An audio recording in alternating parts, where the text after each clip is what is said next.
Hello, hello. It's Andryanna. Thank you so much for tuning into this episode of the Juggle is Real podcast. I'm so glad that you are here right now because this episode is a beautiful conversation that really reiterates and reminds us how important we are and how we must make ourselves a priority in order to be the person who can be there for everyone around us. Whether you're a mom, a busy career oriented person, just trying to get through every single day. Without your wellness, we truly have nothing.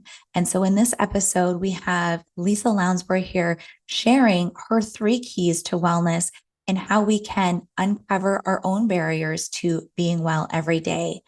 Now, Lisa Lounsbury has been educating and inspiring audiences on the topics of health and wellness for over 30 years.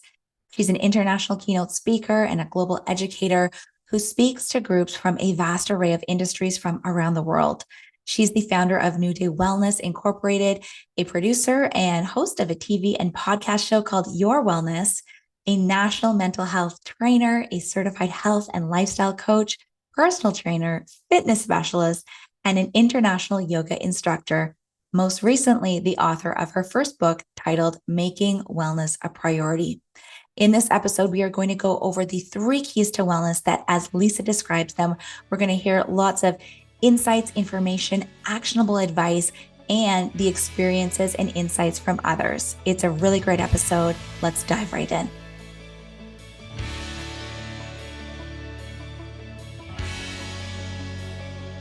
Hey, I'm Andryanna, and this is the Juggle is Real podcast. As I share my ongoing journey from experiencing burnout to leading a more mindful and intentional life with better balance, I hope you feel seen, that you realize your worth, lighten your load, and prioritize your own needs. As we hear from leading experts and well-known faces in the wellness, entrepreneurship, education, and motherhood space, I hope you gain insights, proven practices, and learn actionable tools to help you enjoy the juggle of work, family, and everything in between with a little less stress and a lot more ease, joy, and fun. Most of all, I hope you find what you need to simplify, streamline, and supercharge your own journey of better balance and self-love. Are you with me? Let's get started. Lisa, welcome to the Juggle is Real podcast. I'm so thrilled that you could make some time to chat with me from your tropical Costa Rica environment that you're in. For the listener who can't see, you are, wearing a tank top, you're in a patio, you are feeling good, looking good, and enjoying a full day, I'm sure, right? It's always a well day here in Costa Rica with the sun, the heat, the yoga, the good food, the people. Yeah, it's always a good day. Beautiful. I'm so happy that we could have this conversation to talk more about wellness because, as we've heard, you truly are an expert in that. But before we get into that, we know you're right now in Costa Rica, but tell us a little bit more about yourself. Well, so this is 30 years in the making, 33 years in the making, actually, of being able to work up to that title of being an expert in the industry of health and wellness. Started out as a competitive dancer as a child, and that passion for moving my body really led to wanting to take care of my body. And that just moved into how do I take care of it? And then it turned into how do I inspire others to want to take care of their bodies? And as I learned and as the society changed, we started to see evolution in how we take care of our bodies. From what it looked like 33 years ago was different than what it looks like today. And I've evolved, the industry has evolved, and I think it's a good time to be talking about wellness and not just being fit and skinny, and because that's what it used to look like 30 some years ago. And with that passion, I was able to start my own company 12 years ago to support the health and wellness needs of workers. Specifically, it started out in Northern Ontario. So New Day Wellness was born in 2012, and we've been growing ever since. Beautiful. I know that from a personal perspective, it really is a passion for you to live a well life, and that you're spreading this on, and that you're sharing your knowledge, your expertise with others in so many different facets. I think it's absolutely incredible because, as we learned in the industry, you really do have such a wealth of knowledge, and like you said, 33 years experience in this space.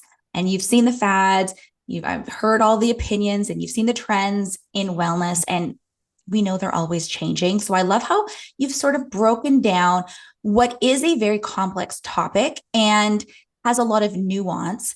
And you've kind of brought it down into three areas. And you're calling it keys, as you describe them, to best support our overall health and our happiness. So before we get into these keys, can you share, from your experience, maybe how you developed this method and this framework to get to the three keys of wellness? The method came from being a fitness instructor and working with individuals who are motivated to be healthy. It's usually in January. And let's go to the gym. Let's start this new health kick. And it was very frustrating to watch people struggle to really find the motivation or being empowered to continue on the journey. Because we all know New Year's resolutions don't work, they don't last. Being internally motivated and willpower and having willpower is hard. So when I would go into these gyms and try my best to motivate them, do your exercises, eat healthy, and do as I say, those sort of things, they're just not sustainable. They're not sustainable for most people. And I had to really come up with a way to inspire them with an internal motivation. Like, how do I get these people to really want to be healthy and take it with them throughout their lives, not just in January or not just, for a 6-month time frame, because we have to be healthy consistently for our entire lives. And I've developed that lifestyle. I know it works. I've worked with many, many clients on it, and it doesn't have to be complicated. You mentioned fads, Andryanna. We have fads that show up with diets, with exercises. Those are not sustainable. They work, but they're temporary. And the method that I've put together, called Making Wellness a Priority, through workshops, online courses, audio courses, and now my new book, it's the only method that I have seen success in. So I want to share it with the world. This is so good. I love how you're pointing out that, we're still relatively in the beginning parts of the year. While we're recording this, we're still in January. And so I totally get it, like that original motivation that we have had, or we may have seen, or we might have been, writing things down or thinking we have to come up with some type of a resolution. Oftentimes there's no, the tools, the support, and the framework isn't there to back up what that resolution might be. And so I feel like, with your overall well-being, having something that is more simplified, that can kind of tap into an approach like yours, can really be helpful. Because for some of us who are not in the wellness and the health industry, maybe we don't have more of a medical background or a clinical background, and we're not keeping our ear to the pavement, so to speak, when it comes to the latest research and findings. So having someone break it down is incredibly helpful, especially when we can take a complex topic that everyone seems to be the expert on, and bring it into these three areas. So let's talk about these three keys to what you say is being happy and healthy, or just in general being well. I think that's a goal, regardless of whether it's a New Year's resolution or whatever time of the year it is. To be well is a goal for all of us. So let's start. Tell us about the first key to our well-being. And that's right. It's being well. Like, who doesn't want to wake up feeling happy and healthy, just organically happy and healthy? And so breaking it down, there's a wellness wheel out there on the internet, and it breaks it down into 12 pieces. Sometimes there's 7 pieces of the pie. And the wellness wheel has a lot of different parts to it, which can become overwhelming. I've simplified it. I broke it down into those 3 keys. So it's, what are you doing with your body? So how much physical activity are you getting? We all know we have to move. We just have to find the inspiration to keep moving. We all know we have to eat healthy. We all know we have to manage our mental health. Those are the 3 keys that I've kind of summarized in the book, in the courses, in today's discussion. So if we talk about physical activity. I've always been physically active. That's been the foundation of why I still do what I do. I found the need to be good with how I treat my body through my dance background. But it goes way beyond that. We have to move. Biologically, our bodies have to move. Our organs need us to move to function. Our heart needs to pump. Our blood needs to pump. All of those things. Nobody's immune from that. So every human being's body must move. Unfortunately, not everybody seems to make it a priority. There's always seems to be something else that they can justify why they're not moving their body. And ironically, when you move your body, you just have more energy. So it's inspiring people to remind them, once you get there where you're moving your body, you are going to feel the benefits. So getting people through that hurdle or through that barrier of what's stopping you from taking time, 10 minutes to go for a walk. What is that barrier? And often the barrier is time. I'm too busy. And this is what your podcast is all about, Andryanna. You're a mother of several. How many children do you have? I think you have got three of them. Three. Yeah. Three. So I have 3 children as well. And a lot of people think, well, if you have children, then that's a justification for not taking care of yourself. It's the opposite. That's the reason why you must take care of yourself. Using your busy life as an excuse or a barrier is going to prevent you from being healthy. And it's really a no-brainer. But I think we get wrapped up in other things and forget the value of being healthy. Or what does your future look like without being able to move your body? So as a mom, we're both moms. We need to be healthy just to raise our children, do the groceries, take them to wherever they have to go. And you're also a mentor to your children. They are the first people, you are their first mentor. So as parents, if kids are looking up to their parents and not seeing them making themselves a priority, they're going to raise up thinking, I'm not a priority. This is all I know. So I'm not going to make my health a priority. So that brings it back to finding those barriers and finding a reason to not use those barriers as an excuse. Like, I'm too busy. That makes sense? Oh, it does. I love so many of the things that you've touched on. And I would imagine that these three keys, they're all interconnected, and you can't really have one without the other two. They must sort of be in this sort of symbiotic, ongoing journey. But we're specifically talking about movement, moving our body and our physical health. I love how you have mentioned that, yes, we are all busy, but in sort of that grand scheme of things, what we're placing the most value on really is going to help us the most. And so, there's different memes and quotes that are kind of floating around, especially around the new year, but it's kind of like one of those things that, and I'm not going to say it properly, I'm going to paraphrase it, but something like, when you feel good, everything kind of happens and falls into place. But if you are not well, if you are sick, if you're physically unwell, then you literally cannot do any of those other things. And so when you start with those main priorities of physical wellness, then it's so much easier to tackle the rest of the things that you're doing. And this probably goes for eating healthy and for our mental wellness as well. But starting with the things that, if our physical wellness was not good today, we could not do the things that we need to accomplish. So I really love how you've said that. And it's also for so many of us and the listener who has children, I think being in a position where, like you said, we are a mentor to them. We are their first real look at what adults are like and what they should emulate when they grow up. So seeing someone who is physically well is going to propel them to want to just naturally, not with telling them they have to exercise, not telling them they have to fit into a certain clothing size or tell them any of the things as far as physical wellness, but showing them is the most important part at a young age. It's powerful. It's powerful when you can demonstrate that this is not difficult. This is a lifestyle, so it's accessible for our children. No one has ever said, oh, I shouldn't have gone for that walk. I feel horrible.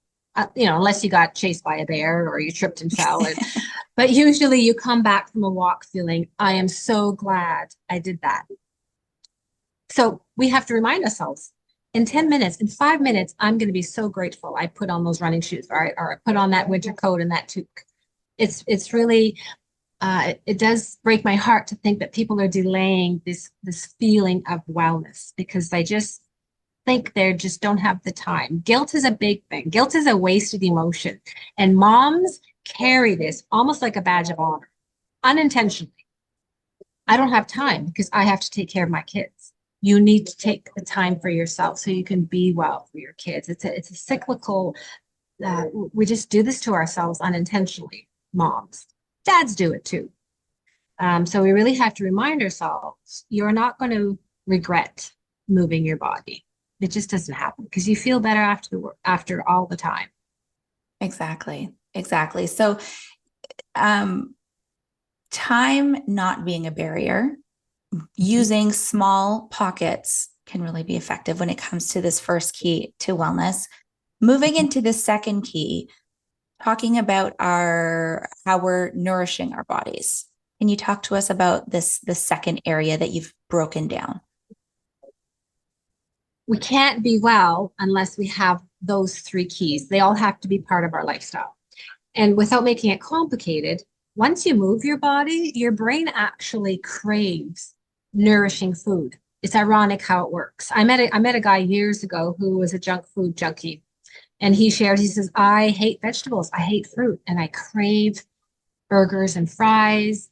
And I don't know what you're saying is going to work for me.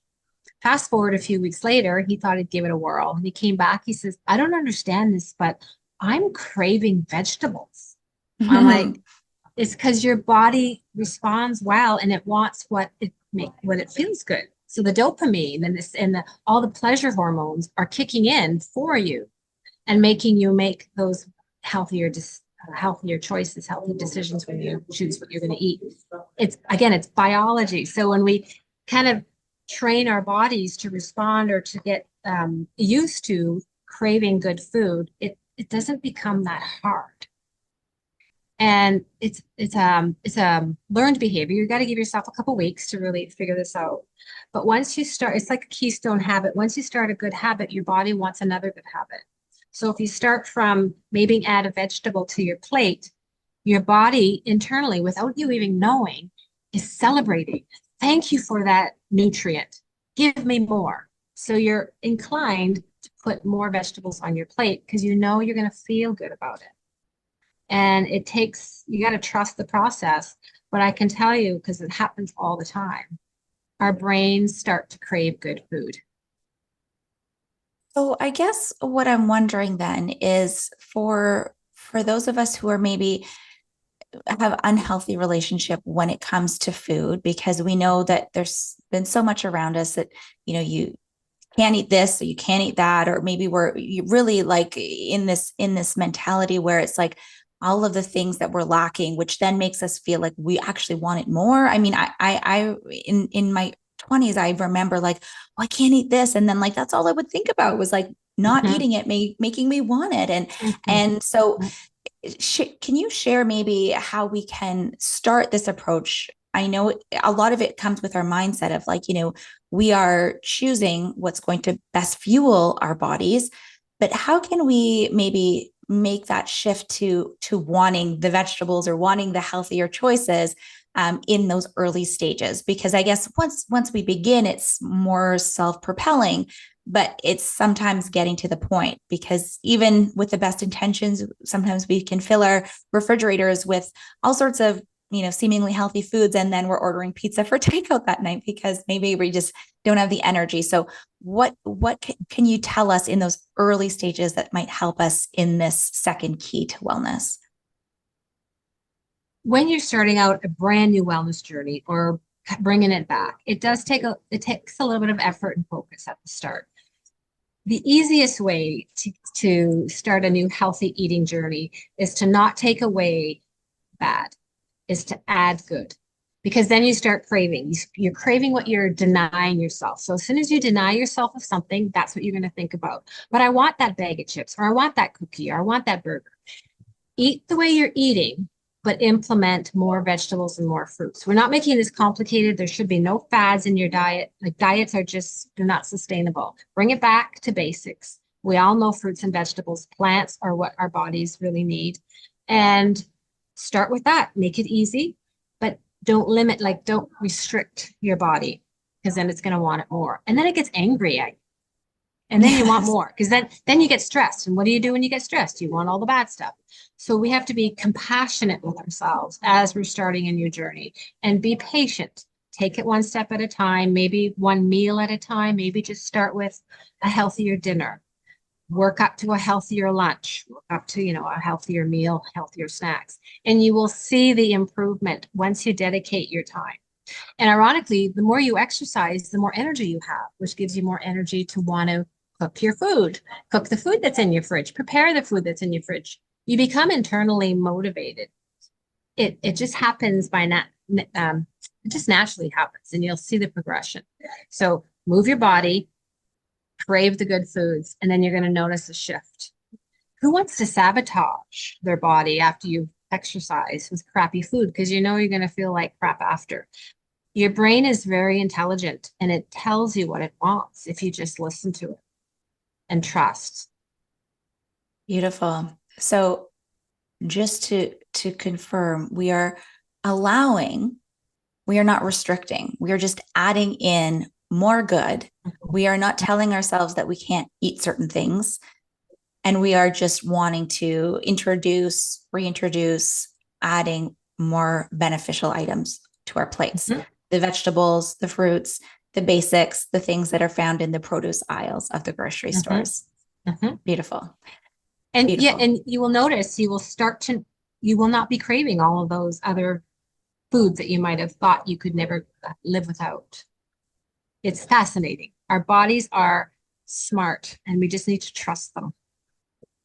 It's making me just think, I'm kind of laughing to myself. Again, when I was younger, first living on my own, I was very rigid about everything I did. I mean, there's no wonder that I experienced burnout, but I was so rigid about, the things that I would eat, and I would restrict all day. And as you mentioned earlier, willpower wears out, right? And so by the end of the day, I would have a very low calorie intake. And then it was like clockwork. I was grabbing a bag of chips. Like at the end of the day, before bed, I was like wolfing down a bag of chips. And I'm not saying chips are bad, because I still do love potato chips. They're just like, I love them.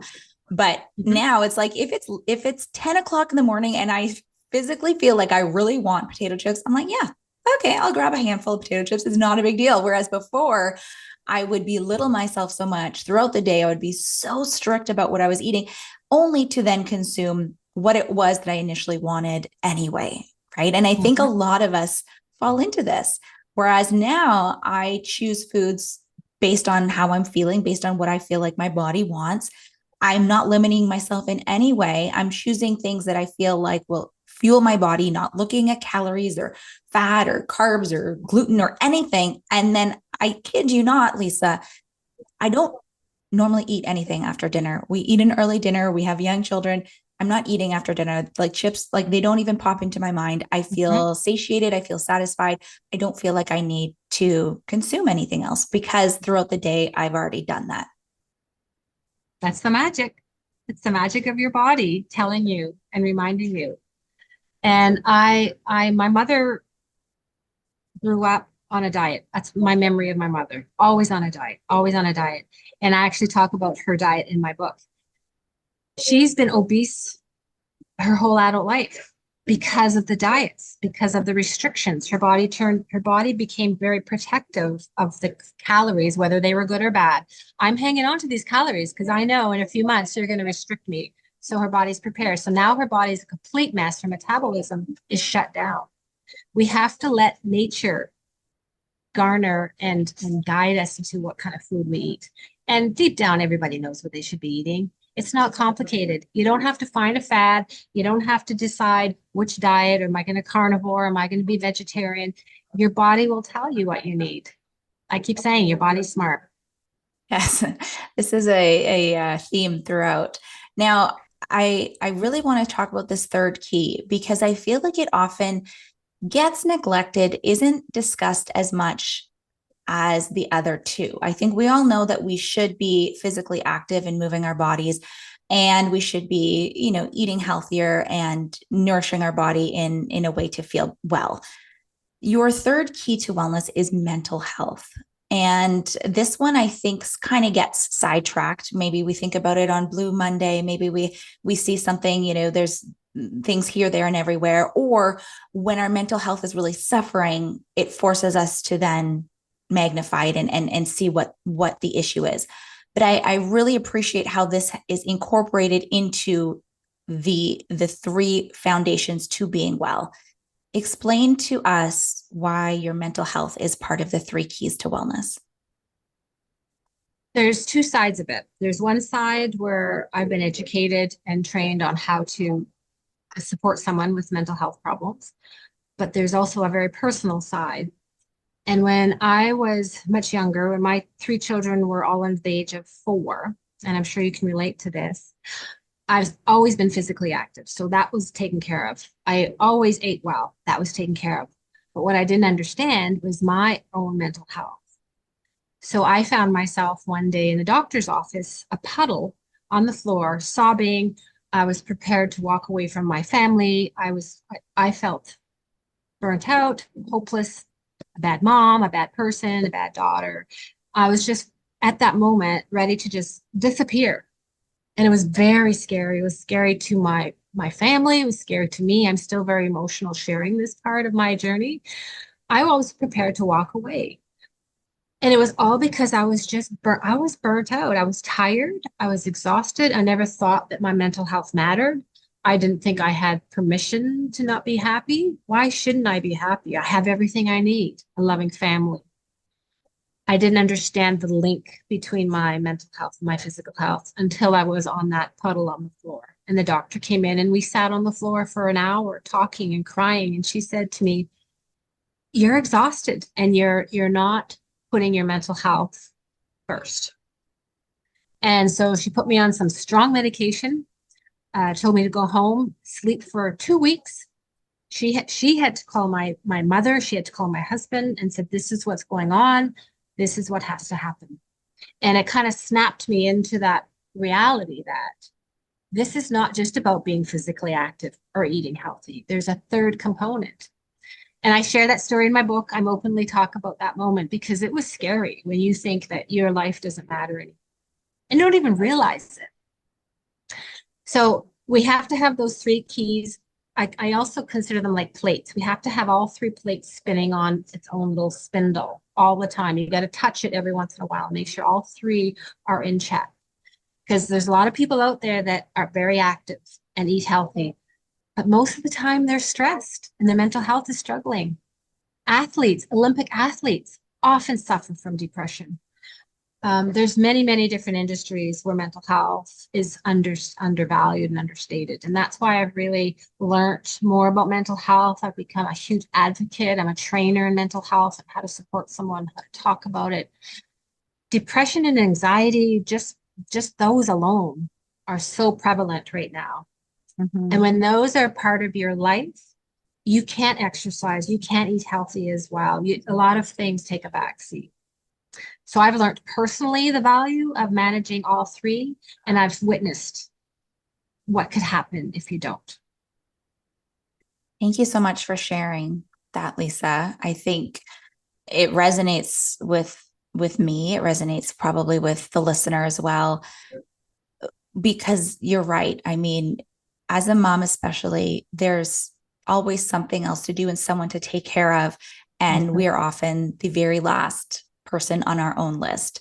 And until something serious happens, like in your case with your journey, what a blessing to have had a wonderful doctor like you did, because I've heard so many stories of people just saying like, "Oh yeah, you're just a mom. That's just how it is." Mm-hmm. And so you had this experience and now you're able to advocate for others and share how much your mental health matters when it comes to overall well-being. Mm-hmm. And Thank you for that. More moms need to hear it because we have to give ourselves permission. We have to give ourselves permission to put ourselves first. Our little children need us healthy. They need us mentally well. And like I said, they're watching our behavior, and they don't deserve an unwell parent, just like That's we don't right. deserve to be unwell. That's right. Now, I'm so happy to see that your recently released book, Making Wellness a Priority: Solutions to Uncover Barriers to Being Happy and Healthy. It's out. We can all benefit from it. And I know it's impacting so many people. And in this book, you talk about these three keys, but you also share evidence-based theories, the personal stories, like the one you just shared, inspiration and opportunities for all of us to overcome our wellness hurdles. Because you mentioned, right, there's whatever those barriers are that are preventing us from leading a well life, it's just a hurdle that we can overcome. So you've talked to us about a couple of examples, but anything else that you might want to share, an example from your book or in your experience that really showcases how the three keys has made an impact and a difference in someone's life? There's many, many stories. I've worked with many people, and just those that have come out just in the last week after purchasing the book are sharing with me the timely matter of this book. It's like, oh my God, I'm in my 40s, I'm a very active entrepreneur, or I'm a very busy professional. I needed to know that if I don't take care of myself, I cannot continue this career. I cannot continue this lifestyle. It's not sustainable. And breaking it down into those three, not really simple steps, but they're tangible, they're measurable, makes it easier for us to focus on it and just make it less complicated. We have to stop making the excuses. Excuses aren't going to help anybody. And when we find, it's because, you're denying yourself, and you're denying the people that you love, you're denying your future self. I just finished teaching a yoga class on the beach here in Cocoa Beach. And the majority of the people in that group are in their 50s and 60s and 70s. That's the demographics of this area. And they come to the class to take a yoga class.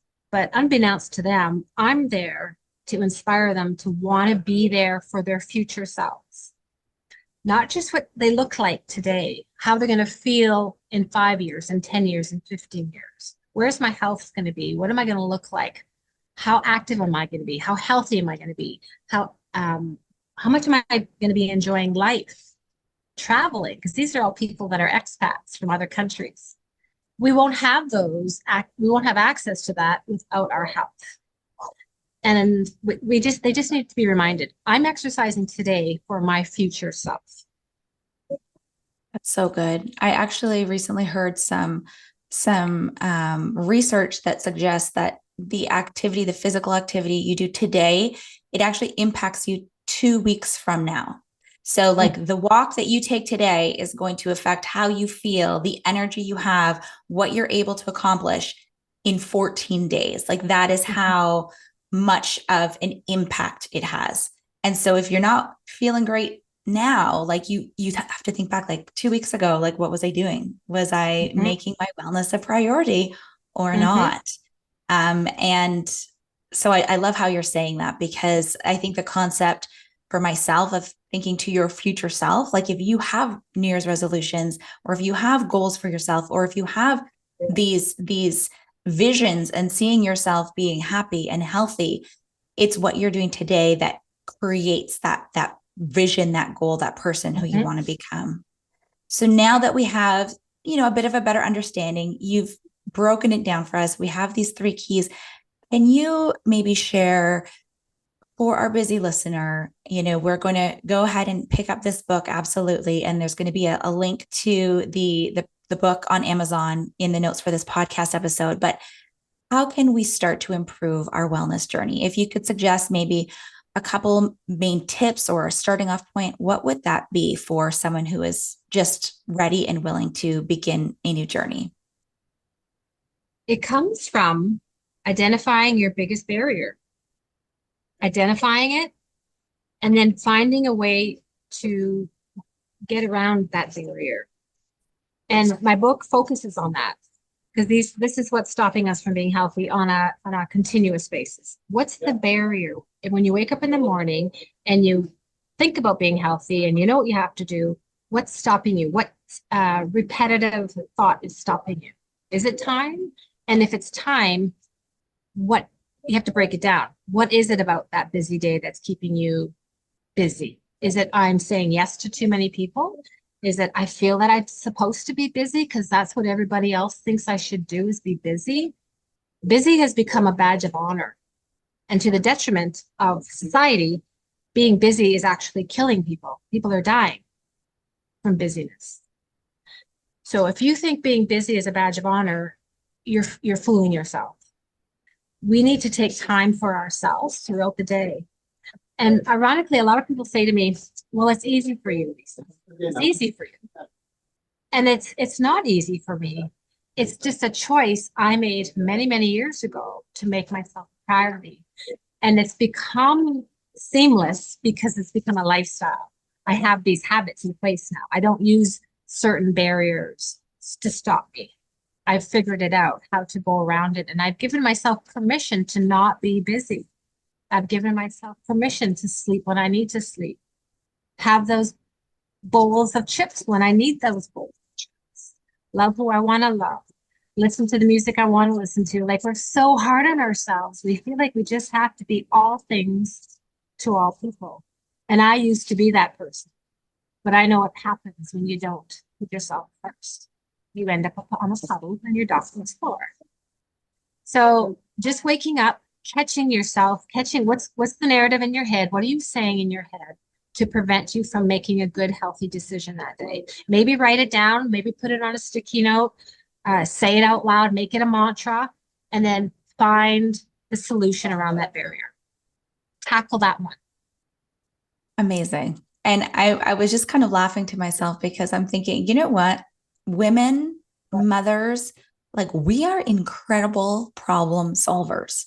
If something were to happen, if one of our kids came up to us with this big problem or they couldn't figure something out, like we're out there SWAT teaming it, like we're figuring it out. We're making sure that whatever that problem is, we're finding a solution.